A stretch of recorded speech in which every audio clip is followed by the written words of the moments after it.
George Floyd's brother, that's Philonise Floyd, and the family's attorney, Ben Crump, join us now from Minneapolis. Good morning to you both, gentlemen.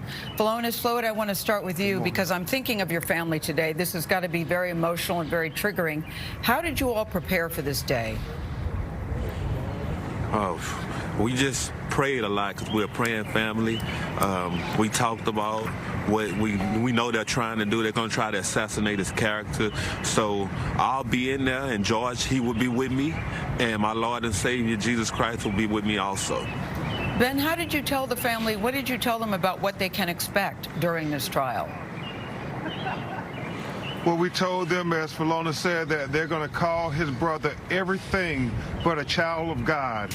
They're going to try to say, Gayle, that because he had a trace amount of drugs in his system, that's what killed him, and not what we saw in that video where he was tortured to death for 8 minutes and 46 seconds. And Gayle, we rebuke when people say this is a hard case. This murder case is not hard. You just look at that torture video of George Floyd. Had George Floyd been a white American citizen, nobody would be saying this is a hard, difficult case. You know, Ben, when you look at the tape, I do think many people feel it has to be a slam dunk, but that is not the case. That's not how the system works. And there are so many things the defense is saying that the public has not heard. You know, Gayle, again, that is something they're trying to do to distract us from what we saw in that video. Gayle, for 8 minutes and 46 seconds, his knee is on his neck. If that is not intentional, you don't know what is. Even under the Geneva Convention definition of torture, this would be a crime. So the question is, in America, are we ready finally to have equality and justice for all, even if you are a marginalized person of color? Philonise, you know, the world is watching this case. It certainly has larger implications for the community and for the world. What do you want to say to the community? We get the sense, especially in Minneapolis, that people there are on edge as they're watching this. I just want to thank all the protesters for going out fighting through a pandemic with COVID out. They put their lives on the line for what was right, and I want to thank them for that. The community is doing everything they can to make sure we get a conviction, because they always saying and they always stated, no justice, no peace. They march. You know, Ben, the other thing. Gayle, yes, sir. His cause of death was overdose of excessive force.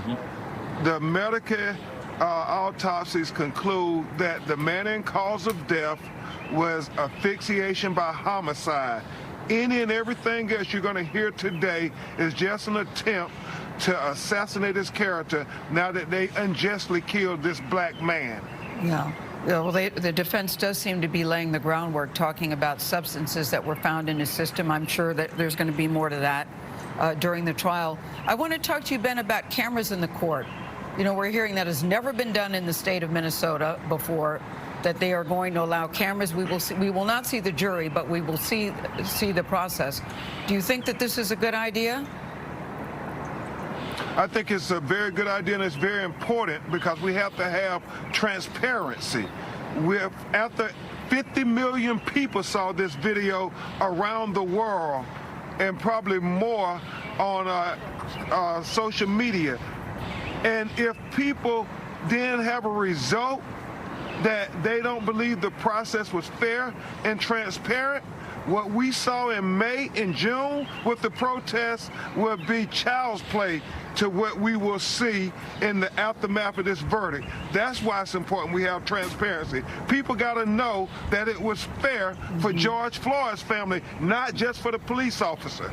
Philonise, I want to talk to you about your brother. I watched his service, and I watched you in particular.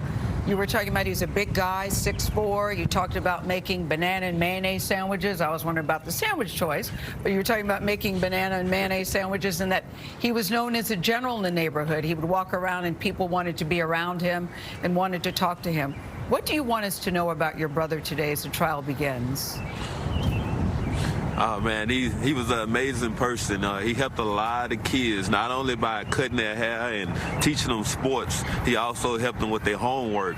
He took them to the YMCA. That was the closest place that we can go to and have fun with each other besides being at home, sleeping in the same bed, eating off the plates with each other. We cooked with each other. We did a lot of different things. My mom would call him her freak of nature because he was so big. We loved our brother, and a lot of people around the world loved him, and you can see that by the way that people march around the nation.